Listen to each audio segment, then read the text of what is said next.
guys, how you doing? My name is Crystal and welcome to my YouTube channel. Welcome old subscribers, welcome new. If you like my videos, please press the like button, please do subscribe. Alexa, what's the time please? It's 6:46 p.m. It's 6:46 p.m. and yes, usually I've got Max under my arm and I'm going down the stairs ready to walk outside. But I thought, hey ho, let's do a video first, right? Because we haven't had a great Saturday, have we? No, we haven't, because the guy upstairs has had his kids round and it was relatively quiet to about 10 minutes before I was due to go outside and take Max for a walk. Then it sounded like the ceiling was actually caving in. I was actually just trying to go to the toilet, like ordinary everyday life, trying to go to the loo, and it sounded like the top of the ceiling of the lavatory was falling in, and then you could hear crash bang over to the living room and a load of yelling and shouting. And I thought, right, I'm going to do a video first before I go out because I'm not angry. I haven't actually felt in the best of spirits today. I've been quite miserable and down and depressed. I told my mum not to ring me because when she rings me, when he's got his kids upstairs, it gives me a headache and it makes me feel ill.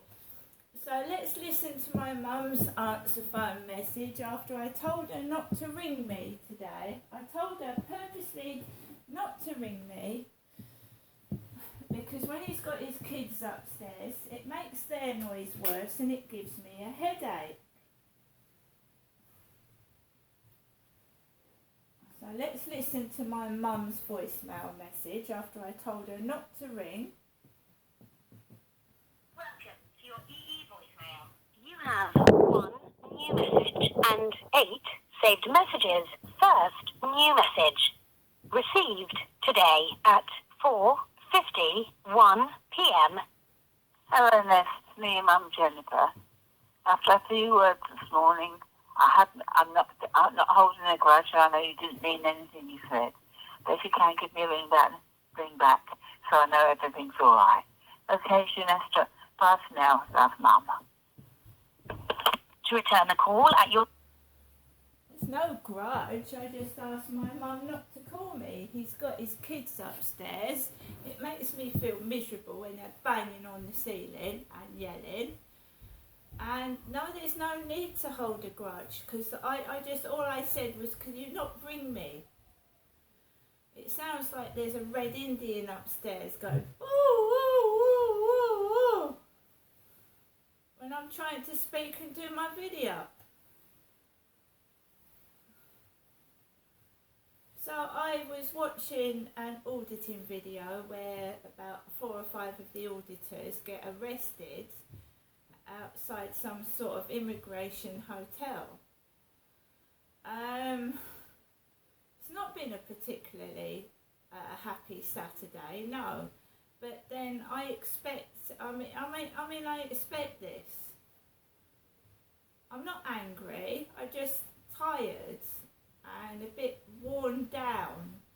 I don't have much company. I've got a mum that rings me 4 or 5 times a day, and if anyone was interested if I was okay, they go through my YouTube videos and they watch them.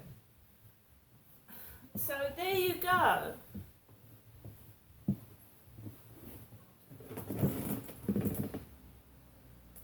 So if we go through today what's happened, I woke up feeling okay. I took Max out for a walk this morning. The sun was shining, we were going out together. It was lovely. Then things suddenly went downhill for some reason and I started to get depressed. My mum had called about 11ish this morning. She'd given me a call. I phoned my mum and I told my mum, please don't call me because there's like, can you understand that I suffer from jaw and face pain? It sounds like they're scraping the furniture across the ceiling at the moment. It's like they're dragging the table as I'm doing the video. It's like chalk on a blackboard. It hurts. Right, so I've got to take Max out, so I was ignoring it. I've got the fan on, I was listening to Auditor's videos. I've been ignoring it, because that's the best thing to do, really. I haven't been angry at all. I've just been sat in that chair. You can't possibly go to sleep with that racket going on. You can't have a nap. And it makes you jump out your skin, and it gives you a pain in the chest. Some of it does. When it goes like bang, wallop, right? But I'm ignoring it. They're off back home tomorrow anyway, and I couldn't care less. They're nothing to do with me. But they make it your business when they sound like their feet are coming through the toilet ceiling. But I'm really not interested.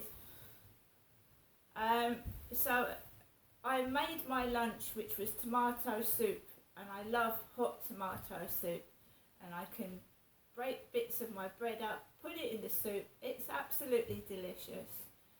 Couple of glasses of pineapple juice, ice cold, with my tomato soup. So that was lovely, my lunch. Absolutely wonderful, the lunch was. I cooked that myself. I've also had a bacon sandwich with brown daddy's sauce in. So I've had a bacon sandwich with brown daddy's sauce in. I don't know why the noise is getting terrifically loud when I'm trying to do this video now. Maybe someone wants to get me outside for some reason. They're going to have to wait, aren't they? So I had a bacon sandwich with daddy's sauce in. That was absolutely delicious. I was quite depressed. I managed to take Max out for a walk this afternoon. There was 2 people on the field. There was a guy sat on a bench. There was a lady walking an Alsatian dog. And I just walked around the field, and I was able to go around the field with no trouble at all. Again, it was hot. Again, it was sunny. And I was just enjoying the lovely sunshine. So I don't know why they're making a racket now. I mean, they're probably bored up there or something. It is hot. Anyway, when I came back this afternoon, you've got a big gap between 3 and 7 p.m. That's 4 hours. So I've just been watching auditing videos. I've been watching Kent audits going to a Waitrose and being told off for filming in a Waitrose car park. I've watched other auditors get arrested and handcuffs put on them outside an immigration hotel. I've been watching all sorts of things. I've been listening to retro music, that means 60s, 70s, 80s music, and blocking their noise out. And it works. Right? Because I'm supposed to be this angry, dangerous person, and I'm not. Right? I don't like being manipulated. I don't like being controlled with money or anything like that. I'm happy by myself. I'm not going to ring my mother back. I'm not being controlled. It's a load of stress. The noise is awful. It's being done on purpose because they want a reaction. They want you to get cross, to get angry, to do something silly. I'm going to stay indoors until it's time to take Max out, which is soon. I'm going to upload this video, then I'm going to go out. I am not going to go out when people try and force me out of my own flat. I'll go out when I want to go out, thank you. Alexa, LBC Radio. LBC London from Global Player. You give them any leeway on this, and in fact, that it was at the World Cup final in front of all them people, in my book, makes it even worse. Because he is a role model for a football association of women, which has now grown in Europe massively, and all the women who play football at school. And to me, just by saying, did everyone notice the way he grabbed hold of his whatsits in a lewd manner? Now, surely that's... You know, if someone walked onto the tube and kissed you like that, kissed you on the mouth and then groped his what-they-call-it, wouldn't you get off the tube and say to the policeman, can't we arrest him for sort of like lewd behaviour or something? Yes, but I think it's about context, and as a previous caller said, it's about context and intent, isn't it? I mean, I do believe that, my last caller, Beth, was saying if he kissed a man, it would be sexual assault, but I do believe that there is that kind of high-spirited affection in football. He's also saying it's sort of a Latin cultural thing. She's Spanish, and she certainly doesn't agree, Jenny Hermoso, the footballer. But I suppose I just don't see it as a proper sexual assault, no, in the way that I feel like there's a very serious thing for someone to be accused of, and I think he just got a little bit carried away, and you can imagine him kissing a male footballer on the face as well, like that. I don't think it had anything sexual about it, or even a power play about it. I think it was excitement, but it's just my view. Thank you, Steve. Really, really good call. Thanks so much. Mandy and Milton Keynes. Hello. I'm a bit nervous, so please excuse me. Yeah, I've been subjected to sexual assault, and I personally wouldn't say that this incident was, I think it's been blown out of proportion it's been exposed, he's lost his job, his mother's gone into hiding, he's going to be talked about to, the month of Sundays, so, it was inappropriate, he knows that now, and, for it to have been blown up to this extent, to say that it was a sexual assault, I personally don't.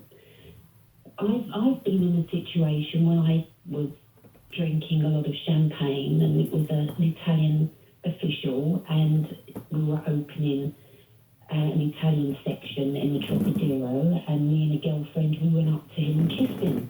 We were sent home, we were told off, so actually, did I sexually assault this Italian? Maybe, maybe I'm thinking incorrectly, because the consensus appears that this is a sexual assault, if somebody puts their hands on my knee, I take the hand off my knee and I say, that's my space. No, I can say no. It just doesn't... I think, Mandy, there's a space, isn't there, between something could be wrong, and maybe the kiss you gave to this guy at the Trocadero, maybe it was the wrong thing to do and he didn't particularly like it, but I still don't think that necessarily means it's sexual assault. Thank you, Mandy. I'm just going to quickly squeeze in one more. Christopher in Cambridge. Your final thoughts, please. Okay, hi. Can you hear me? Yes, I can, yeah. Great. So really quickly, a lot of it has been said. I was just going to add to the fact that I think that we do need to pull men up on power and privilege. And in this situation, I don't think he should go to prison. But I think there is a teachable moment for young men, but also a very huge teachable moment for how women feel when they do go into these spaces, and that they can have that respect. So I do think he shouldn't have grabbed her face and kissed her. I do think we shouldn't allow it, whether it's Latin culture or whatever. There's a lot in culture that affects people, affects women, and I don't think it was right. But I don't think he should go to prison. But there's a really important teachable moment. I also should just say that it shouldn't be about just the Me Too movement. I think it's more about how we treat and respect people that don't have the power to say anything. Yeah, not just about men and women. Sorry, Christopher, we only have to stop there because of time. Thank you for your contribution, and thank you to everyone who called and texted in today. I've really enjoyed it. If you missed any of today's show, you can listen back on Catch Up on Global Player, where you can also rewind live radio and find all of LBC's shows, as well as all of Global's live radio stations. Download Global Player for free from your App Store or head to globalplayer.com. Coming up at 9 on LBC, it's the Legal Hour with Daniel Barnett. But first, standing in for Natasha Devon, here's Marina Purkis. Thank you, Claire. Coming up at 8 p.m, 4 years ago, the Conservatives passed a ban to end no-fault evictions, which see thousands of people a year evicted from their homes. Right, guys, I think there's something on at 9 o'clock to do with Russell Brand. I think there's something on Channel 4 Dispatches or something about Russell Brand that I want to watch. He's denied the allegations. I am an avid follower of Russell Brand, and I'll continue to follow Russell Brand, but I'm just wanting to see what Dispatches has got to say about Russell Brand and other comedians. So I'm looking to see if that's on tonight at 9, a programme about the comedian Russell Brand.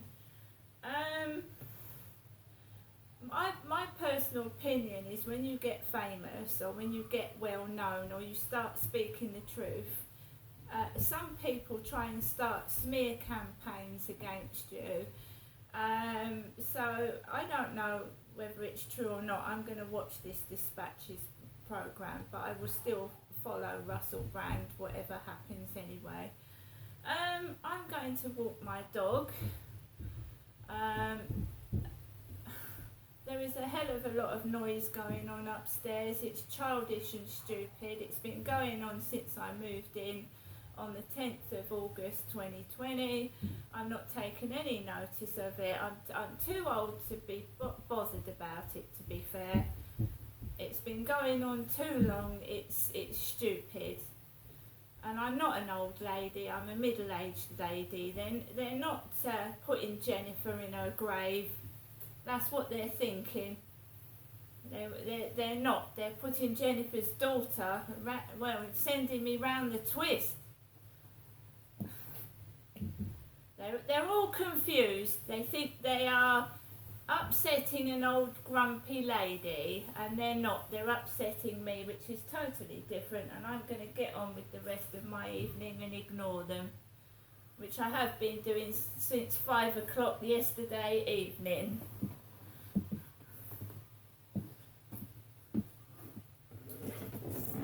You know, I lost my father. They were doing this and my father passed away. I'm just sick and tired of it. It's boring. Wish someone would change the record, and I've tried to move out of here. Unless I get rich and famous, I'm not going to be able to do that. So I just have to put up with them for now. See you later.